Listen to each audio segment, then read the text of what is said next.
Fala galera, bom dia, tudo bem com vocês? Turma 601, aula de Educação Física. Galera, se inicia agora mais uma semana de avaliações.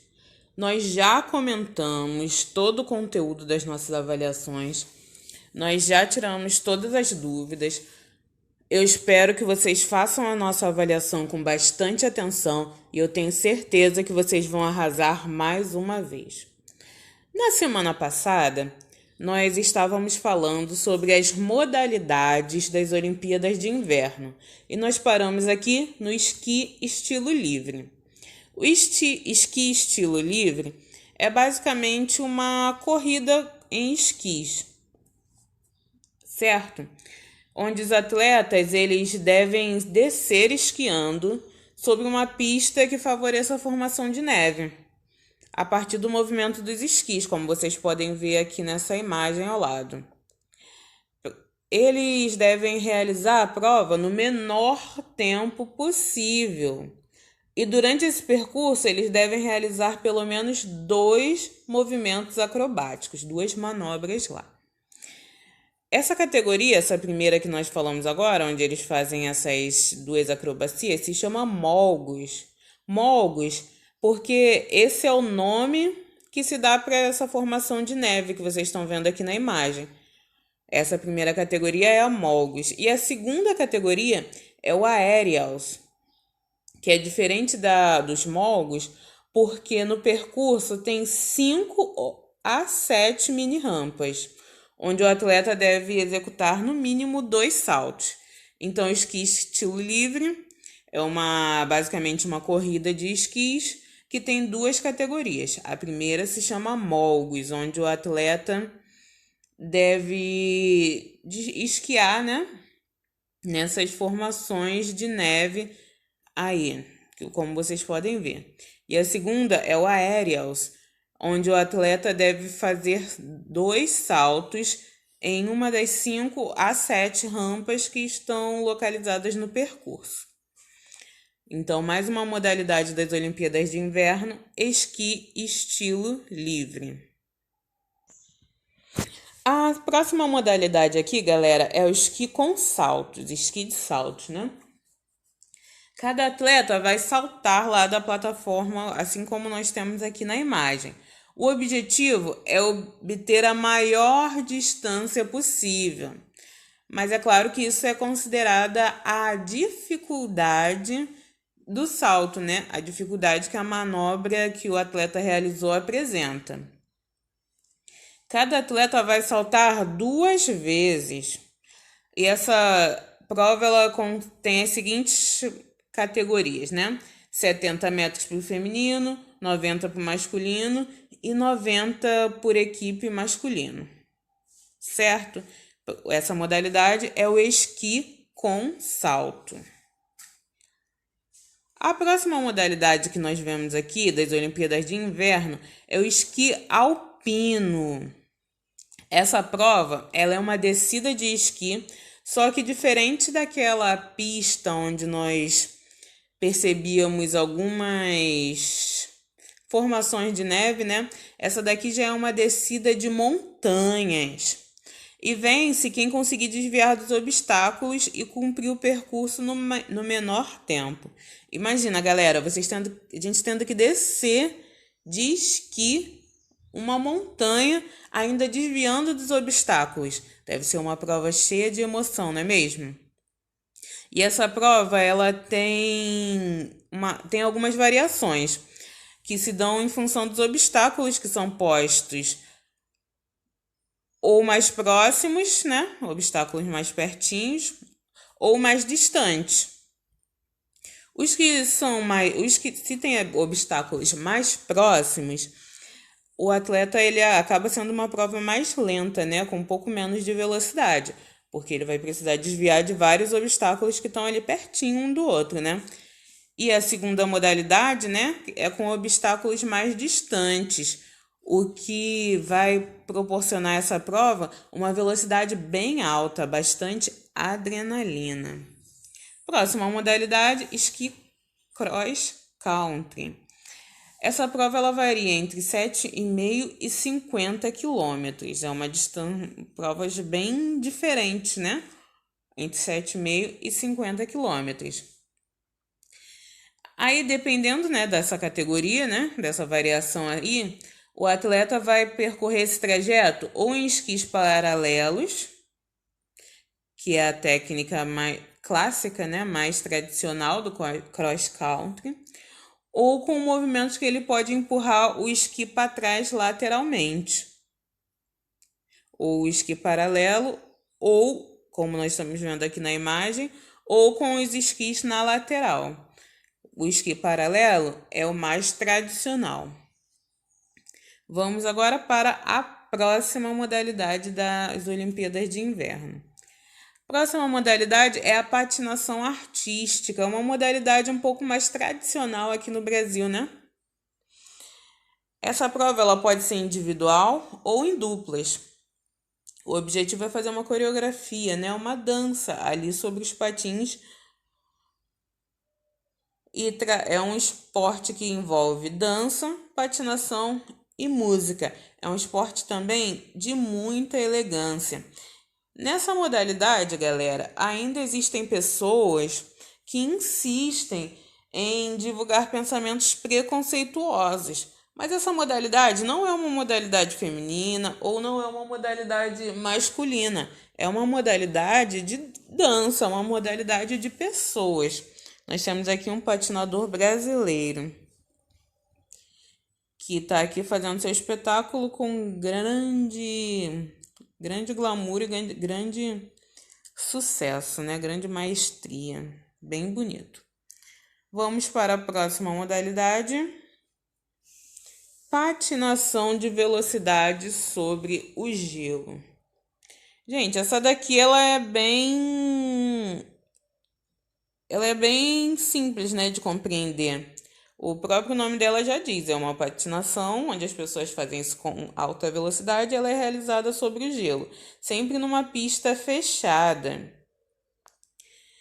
Pode ser uma prova de tempo, ou seja, você deve fazer aquele percurso em determinado tempo, ou pode ser uma prova de perseguição, certo? Então, modalidade patinação de velocidade sobre o gelo, uma modalidade que envolve bastante adrenalina. Certo, galera? Então, turminha, nós vamos encerrar aqui a nossa parte da aula que fala sobre as modalidades das Olimpíadas de Inverno. Vou voltar aqui, vou simplesmente fazer uma leitura do nome das modalidades para que a gente possa se familiarizar com todas elas. Eu peço que depois os senhores façam mais uma leitura nesse material para a gente poder conhecer de forma mais detalhada quais são as modalidades das Olimpíadas de Inverno. Biathlon, bobsleigh skeleton, curling, hóquei de gelo, luge, combinado nórdico, esqui estilo livre, esqui saltos, esqui alpino, esqui cross country, patinação artística, patinação de gelo de velocidade sobre gelo. E essas foram as nossas modalidades. Fala para mim, de qual modalidade você mais gostou? Se você tivesse oportunidade, você participaria de qual dessas modalidades? Prestem atenção na variedade de modificações no ambiente físico que essas modalidades apresentam. Será que essas modalidades seria possível ser praticada na praia de Copacabana, por exemplo? Será que o ambiente físico lá da praia apresentaria as características necessárias para praticar essa modalidade? Provavelmente não, né, galera? Nós teríamos que fazer muitas adaptações. Não é impossível, claro, mas nós teríamos que fazer muitas adaptações que provavelmente descaracterizariam a modalidade. mas sempre é possível adaptar, porque essas modalidades elas exigem um ambiente físico um pouco mais específico. Certo, galera? Agora nós vamos dar início à segunda parte da nossa aula. Vamos lá, turminha, para começar a segunda parte da nossa aula. Eu peço para que os senhores abram os seus livros na página 80. Nós vamos começar com uma atividade para casa. É uma atividade bem simples. Vocês vão conseguir fazer bem rapidinho. Para casa, livro, página 80. No número 1, você vai ter que descrever uma situação em que algum fator ligado ao ambiente físico interferiu nos seus movimentos. Pode ser qualquer um dos fatores que nós estudamos, como, por exemplo, o clima, terreno, a temperatura. Algum desses fatores que tenha influenciado nos seus movimentos. Você vai contar como é que foi essa situação. No número 2, você vai imaginar a seguinte situação. 4 amigos, sendo 2 meninos e 2 meninas, resolvem jogar vôlei de praia num dia de muito sol e calor. Vôlei na praia, num dia de muito sol e calor. Como eles devem estar vestidos? Quais são as adaptações que a roupa deles deve sofrer para que eles pratiquem a atividade física lá na praia? Vocês vão escrever aqui também na número 2. A número 3 também é bem simples. Você vai supor que esse mesmo grupo que foi falado aqui na questão anterior, 4 amigos, 2 meninos e 2 meninas, eles resolveram continuar o jogo no fim da tarde na rua onde eles moram. Lá nessa rua existem muitas árvores, passam poucos carros. Que adaptações eles teriam que fazer? Eles estavam jogando lá na praia com aquelas condições de roupa, com aquelas condições todas que vocês viram lá na questão anterior e resolveram ir jogar na rua, né? Na rua lá onde eles moram. Que adaptações eles teriam que fazer? O que ia ser preciso modificar para que eles possam fazer ali o movimento? É isso que vocês vão dizer na questão número 3. Certo, galera? Então, essa é a nossa atividade de casa. Livro, página 80. Anota aí no material de vocês. Não esqueça de fazerem.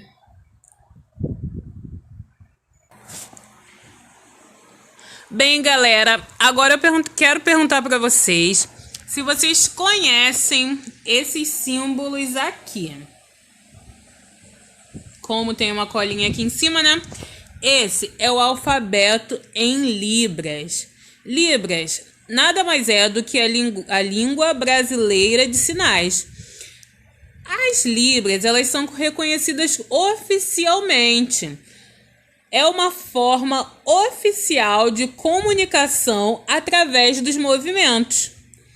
Através desses movimentos, as pessoas que não escutam podem se comunicar com as pessoas surdas, né? Podem se comunicar com o mundo, né? Com as demais pessoas. Essa linguagem ela é muito importante, porque através dela, milhões de pessoas conseguem se comunicar, né? Conseguem sair de um mundo que era antes totalmente isolado, totalmente silencioso. Vocês sabiam que há algum tempo atrás, as pessoas que tinham qualquer tipo de deficiência eram consideradas amaldiçoadas? E muitas vezes, em algumas comunidades, quando as mães percebiam que os seus filhos tinham alguma deficiência, elas abandonavam essas crianças para morrer. Abandonavam muitas vezes no meio da floresta.